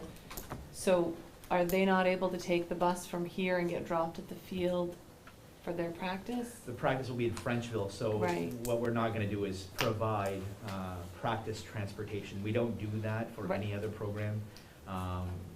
So the Mustangs have always traveled themselves. Oh, yeah, I know. And that was a big thing, you know, do we offer this kind of level? I don't know that we can pass a straight face test. We don't do it, you know, if a kiddo lives in Allagash, we don't provide a transportation to come to Fort Kent for soccer practice. Right. So we just felt like it was fair across the board. We don't bus our kids for practices.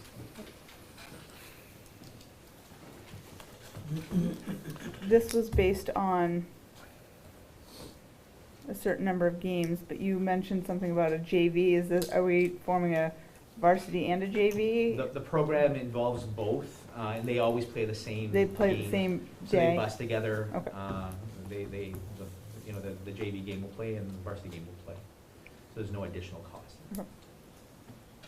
JV or middle school, or because it's small division, it will allow some middle school age kids to play if we Okay. don't have the numbers. And those 4 schools listed, or 4 teams, have a JV program?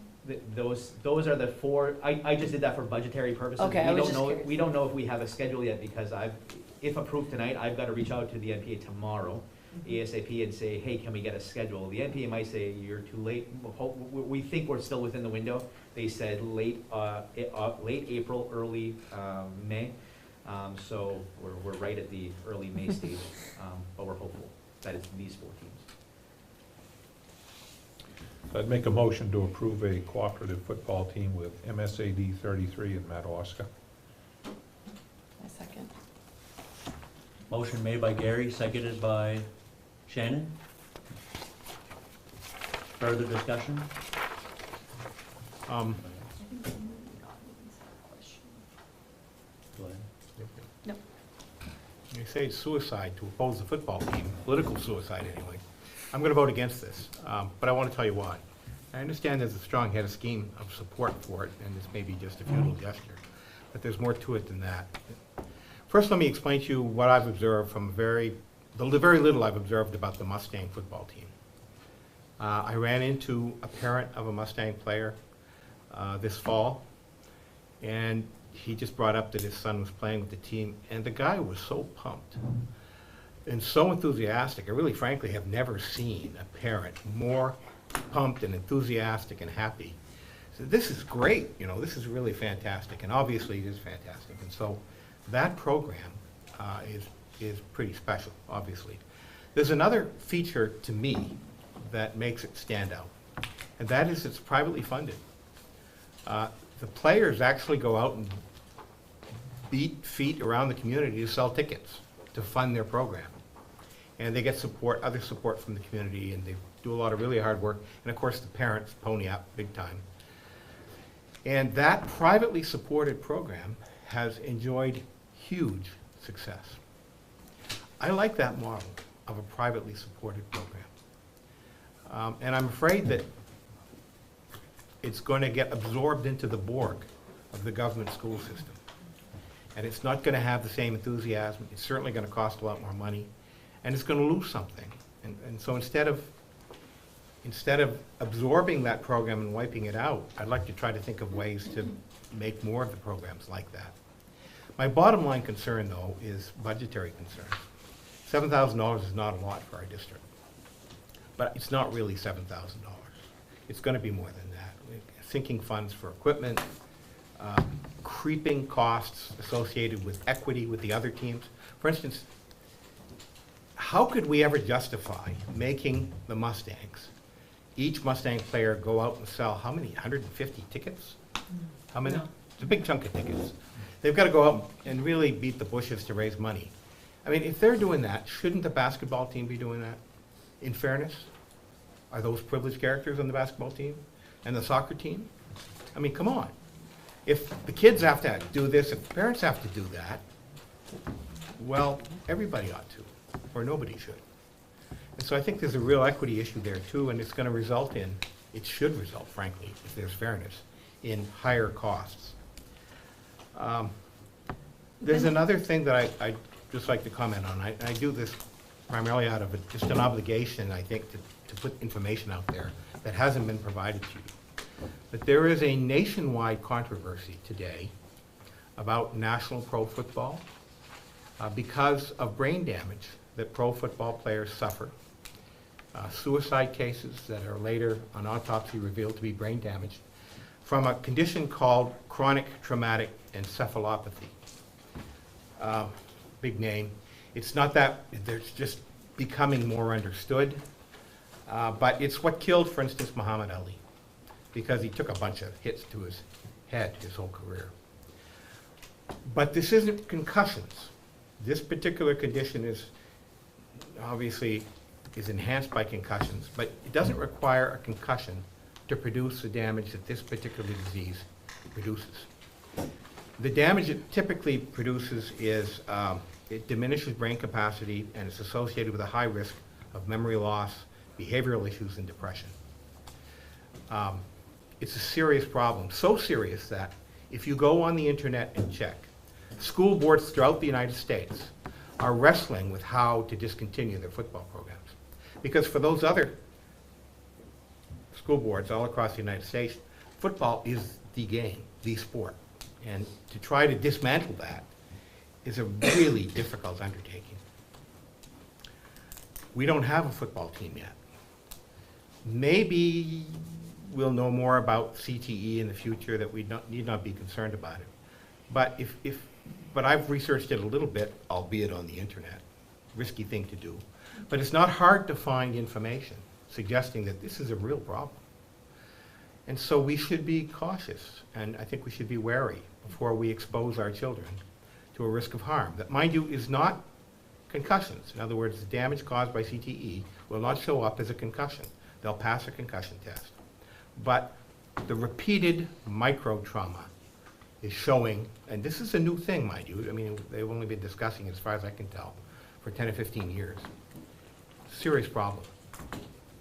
So, for that reason, I'm going to vote against this motion. But I want to make clear, it's not because I can't appreciate the great work that the team members and the parents and the community around the Mustangs have done. It's really a model, in my estimation, for how school sports should be carried out. Anybody else have anything to add? Ms. Lugden? With the current model to pay for it, the $7,000 each, are the kids still gonna need to sell the tickets? They will, okay. Yes, because the Mustangs, per what Ben said, is the players, the booster club, the board that we are right now will become a booster club. We need to pay for the equipment, so that means So they'll new still- helmets Right. and the uniforms Okay. and pads. We would continue doing But- basically the current programs we do to add No, on that's those. not, and that's what I'd like to say, the model that we've presented is exactly the same as the other teams. When the other teams want to go out and get new equipment, get warm-up uniforms, get anything of that nature, they go out and they do fundraising, they do bottle drives, they do all of that on their own. In addition to, you were saying that they're a model program to be privately funded. Well, the reason we want to encompass them with the MPA is because their league is folding. Right now, they have four teams total, And we're going to New Hampshire. and they have to travel to New Hampshire to play their games. And once one more team goes out of that league, what are they gonna have? So you want them to stay privately funded, but there's not gonna be a private league for them to even be in to play. So either we can get them into the MPA with the 8v8 leagues, or they stand a chance of not having a football league at all in Aroostook County.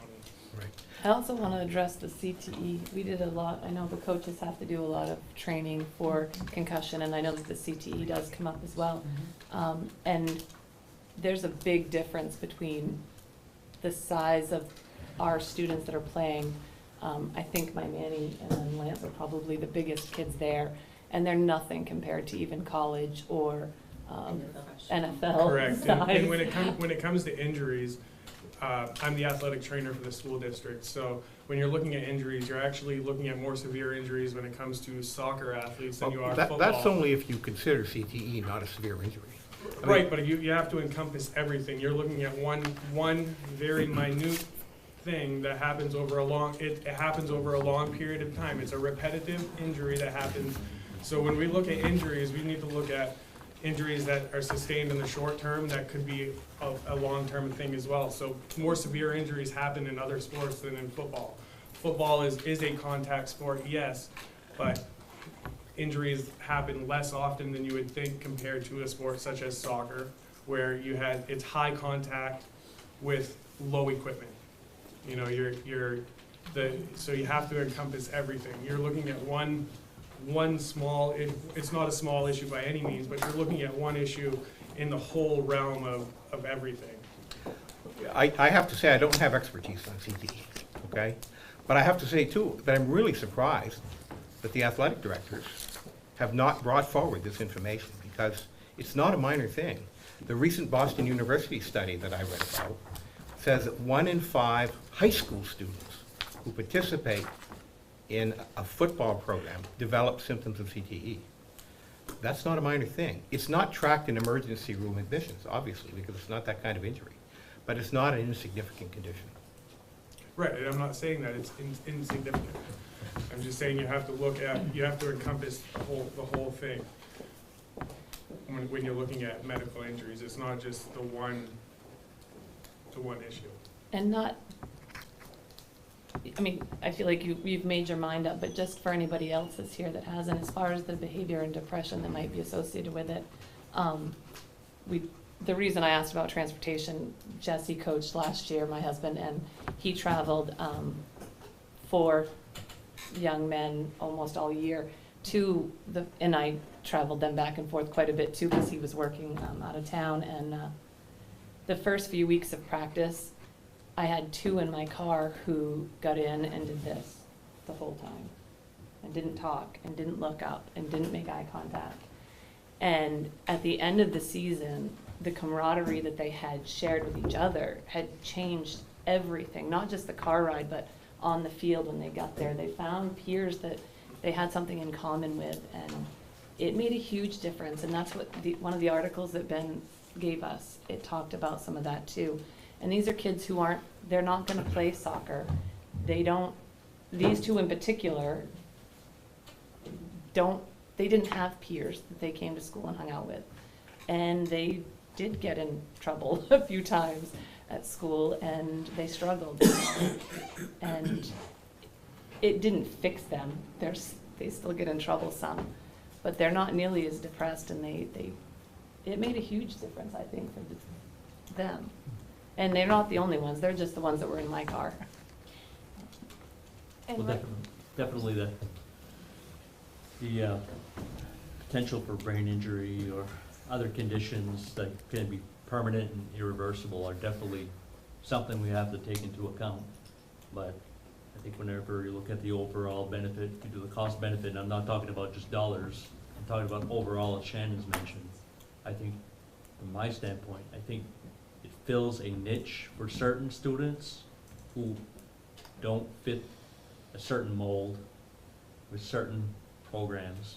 And I think the benefit, as you've said, just being out with their peers, doing something they wouldn't have been doing before. I think you just got to look at the overall package. Ms. Fuller, you got something to add? Well, I was just thinking, when I was in high school, some kids played sports and that was their incentive to stay out of trouble and to keep their grades up because there are certain standards that our athletes have to meet. I assume that as the Mustangs are right now, that's not the case, correct? Because but if it was in the school, then they would have to keep up their grades and behave. Yeah. Anybody else have anything to add? I just will, say Dave is right about CTE. It's a real thing. It's a real concern, not only in football but any contact sport. I read something on they're starting to see developments of soccer players with it because of how many times they had the ball and that type of thing. So I think it's definitely going to be something that that many school boards, many people will be talking about when more studies come out on this. Because there definitely, it is a thing, and it is a concern for sure. I do have two last questions. What would be the frequency of the practices, and when would they occur? Right now, we practice twice a week. That would be dependent on the coaches. Normal high school practices are daily with games on either a Friday night or a Saturday, so. I think the idea would be becoming a school sport. That model is what we would follow, so. Okay. Now, those practices, it's football, right? There's gonna be direct contact. Mm-hmm.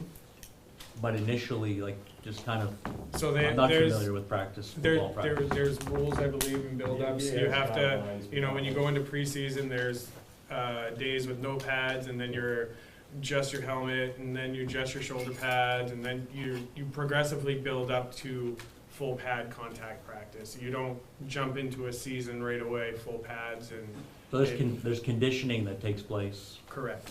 and that, the better you condition, the less likelihood that you'll encounter an injury. Right, on the and field. that's why, with a lot of our football players, we've explained to them that staying in athletics year round keeps you in shape for football. So a lot of football players will join wrestling in the winter. So we're hoping that we're going to bolster our wrestling program, and then they look to join track and field. If you look across the NCAA, a lot of your track and field athletes are actually your football athletes that are preparing for the football season. So with the addition of football here, I feel we are going to bolster our wrestling program and our track and field program, and because they will be doing athletics year round, that keeps them in shape and ready to go into the summer programs. I was at the track and field meet in Orono this weekend, and the majority of the boys on the team are football players. Yes, I was amazed. Yep, our boys on the track team, almost, I would say 80% of them are all football players that only played football until this year. And then as talking with them and letting them know, this gets you ready for football season, now they're all joining track and they're realizing the benefit of it, and they're very, very successful. A lot of them are qualifying for the state meet currently, and they're having a lot of fun with it, so. Okay, very good. Ben, in your notes, you have that this can be revisited each year to ensure we have athletes who are participating and the funding is appropriate. How do you propose that happens? Interlocal agreement. I'm just joking. I think what I was trying to portray is that as a board, we make determinations on all athletic programs. Even though we don't formally bring it up, we can do that any year at any time, especially if enrollments are low or non-existent. If we get to a point where we have no football players playing this program, why would we fund Right. it? It might be a. But something like that is generally brought up by somebody else. Oh, yeah. Not. Yeah, we would bring it to your Yeah. attention. Yeah. And there's no this is a year-to-year budget, so if we do this year, and then we decide in a year that, like, the CTE thing is a big deal, and we kind of are a lot more shy about it, then we can. Yep. evaluate. Just as Dave mentioned, once you have a program and there's momentum for that program, it's gonna be harder to take it down once you put it up. Right, if it's, Yeah. if it's moving in that direction. Right. But if there's, right, like you said, if there's bigger concerns coming, then that changes things. Like no one's playing soccer, then we have problems. Just kidding. Very good, so we had a motion and we had a second. All in favor? Any opposed? I'm opposed. Dave opposed. Motion passes. Mr. Chairman, given that we have a lot of guests who like school staff who are here that will have to leave the room for the executive session, I wonder if it would be okay with the board to do the budget workshop in advance of the executive session? To not clear the room and then have everyone come back in afterwards? Absolutely. Is that okay with you, Lucy? And All right, motion to move the budget workshop item ahead of item E. So moved. Moved by Sarah, seconded by Gary. All in favor? Unopposed? Budget workshop number 3. Okay, the last time we met, we were at a mill rate of .67, an increase of .67 to the mill rate, and it was a budget amount of $13,822,530. So the new proposal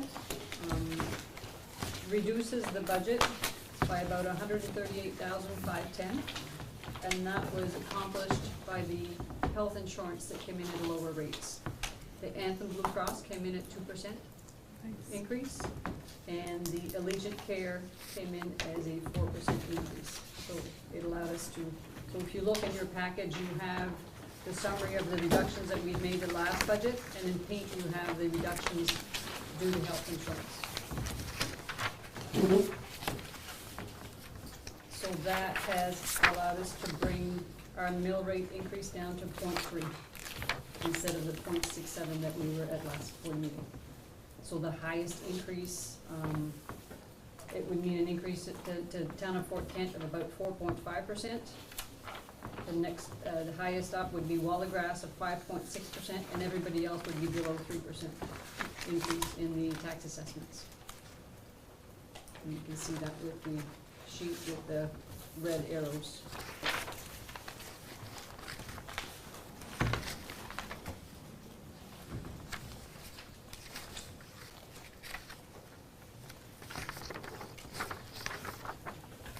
Is that the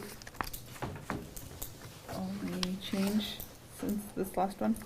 The change, this last one is on the pink sheet at the Yeah, bottom. okay. Yeah. That's the only thing that's That's the been only thing tweaked. we changed. We had made the majority of the changes prior to that.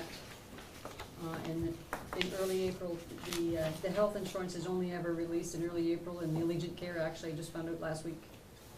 Allegiant Care is the health insurance for the Teamsters, which are the bus drivers and custodians and secretaries and Teamsters. So if that meets your approval, we would like to move forward with this.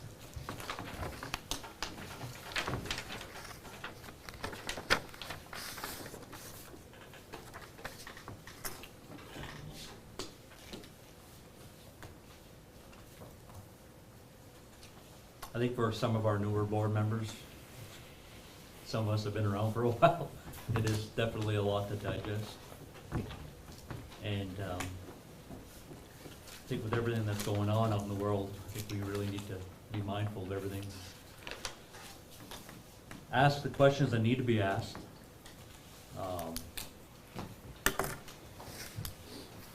The funds that we had set aside in the general reserve, what, did we apply that to this latest figure? No, we applied, In last budget year, we carried forward we used 880 of the carry forward. In this budget, I'm proposing 900, so a slight increase. The set-aside funds can be used, the big unknown in the coming budget is the fuel costs and the electricity costs. Although I factored in a small increase, your crystal ball is as good as my crystal ball in terms of where that's gonna go. So leaving those funds there would allow us that in the event that we have excess costs beyond what we budgeted, the board could vote to tap in those funds and apply it without having to go to referendum and ask for more tax assessments.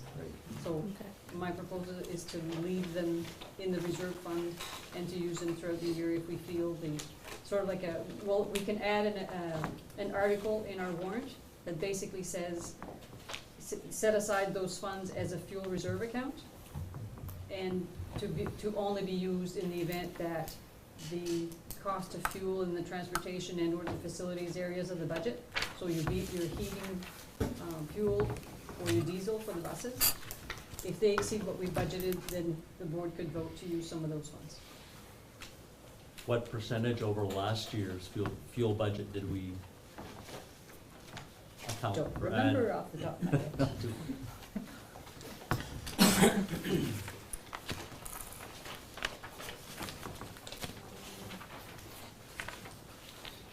I think it goes without saying that you obviously had to account for all this change and increase in fuel costs. I've increased by some. I'm looking at the transportation line. I've got 10% increase in the transportation area. And facilities, I've got 10% there as well. So, and you gotta remember that's 10% over the entire year. So for example, the electricity rates, they went up in January, February, March, but they went down again in April. And the rates are supposed to go down for 3 months and then go down again. So if I project a 10% increase for the whole year, then that should take care of those 3 larger months.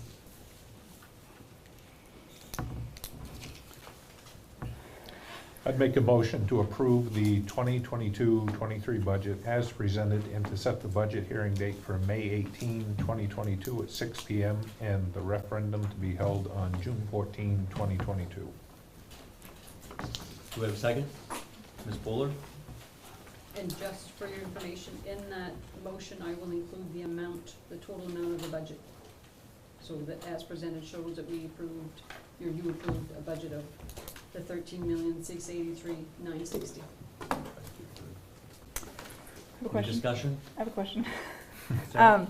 The state's additional funding last year, we had set half for tax at some point and reducing tax assessments, and then also for like an additional fund. We didn't use that. No, and that's what I'm proposing, that we keep it. Yeah, in the warrant article, I'm gonna recommend that we use a certain amount to offset, to put into a fuel reserve Okay. account. That can be 50,000, it can be 100,000, half of those funds was 118,000. Yep. So if you want that amount to be set aside as a fuel reserve, one is set aside, half of it is set aside for general tax Yes. assessment reduction. The other half was just a general reserve. Right, and you're proposing to put some So of the general we can leave it as a reserve? general reserve Yeah. that could be used Okay. in that Oh, okay. respect, or we can create a fuel reserve and use some of those funds to just set aside specifically for fuel reserve. And if it's needed this year, fine, if not. It keeps going. It can keep You going. don't lose it. Any other questions? Yeah. Dave? Mr. No here. I don't know how I'm going to explain to people who elected me that we have a mill rate increase this year. I don't think it's politically feasible. I might be wrong, and I guess we may have an opportunity to find out. But, and I wish I understood the budget well enough. I'm too new at this. This is something that obviously will take years of study to begin to wrap my head around. And so I can't say, well, I think we ought to cut here, here, and here.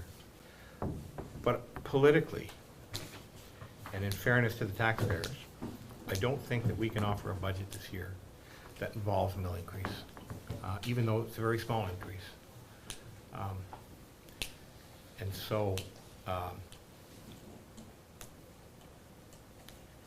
guess to deal with it procedurally, I would offer an amendment to Gary's motion to further modify the budget so that it yields a 0 mill increase.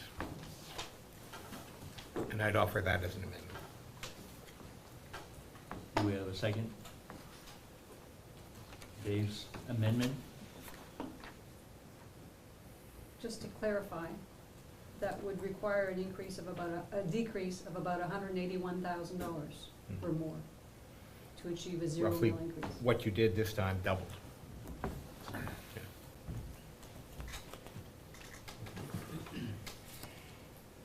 It's hard to offer salary increases to staff members and not increase your budget. I just have to put that out there, and we negotiated every contract this year. Very difficult. Well, I'm certainly in favor of salary increases, particularly for the teachers. Have to find the money somewhere.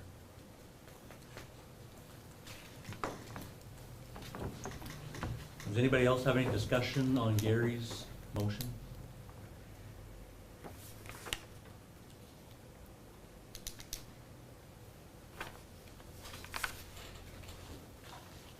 Personnel makes up how much, what percentage of our budget, Lucy? Salary and benefits make up 75% of our budget. And the other 25% is made up of items that may have an increase that I have no control over as well, such as cost of paper, cost of shipping and handling that has increased, the cost of fuel, the need to travel further for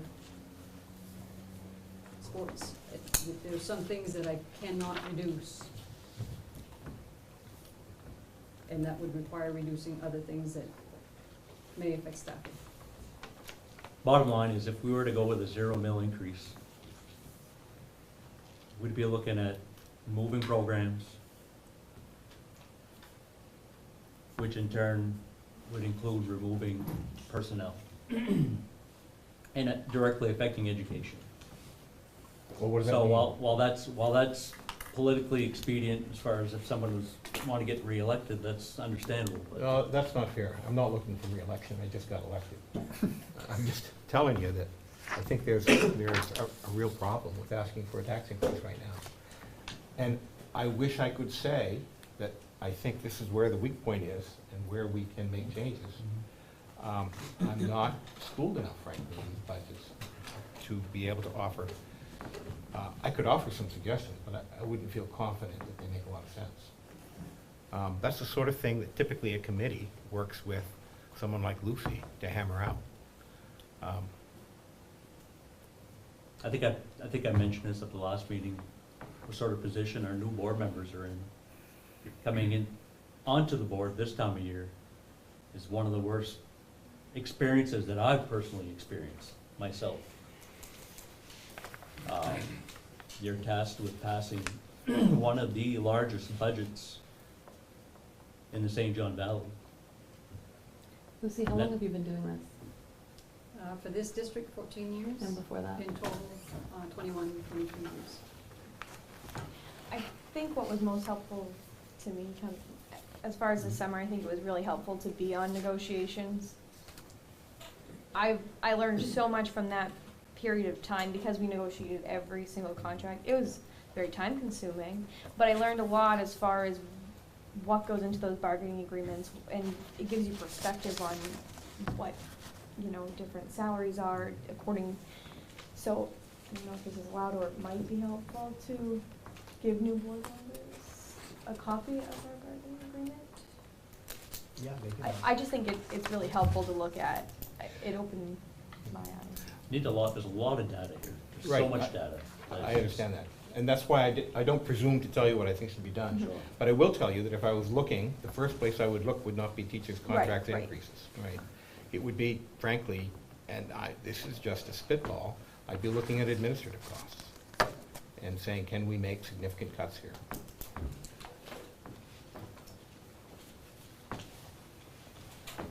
Anybody else have anything to add?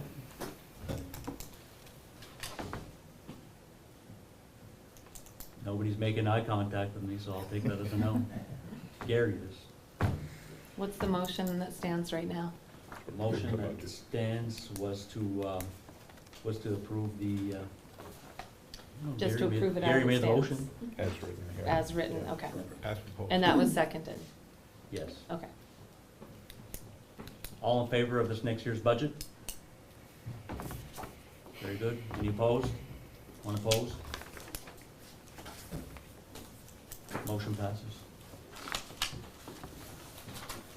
Okay, so next item is our motion to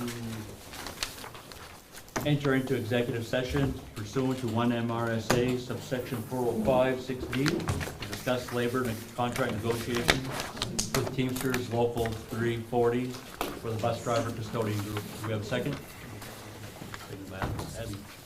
I made the motion. We're going in at 7:59. I'm sorry, who was the first? Thank you, I guys. mean, thank you, Mr. Frank. That was a mouthful. I I had it I in can, front of me. I can make a motion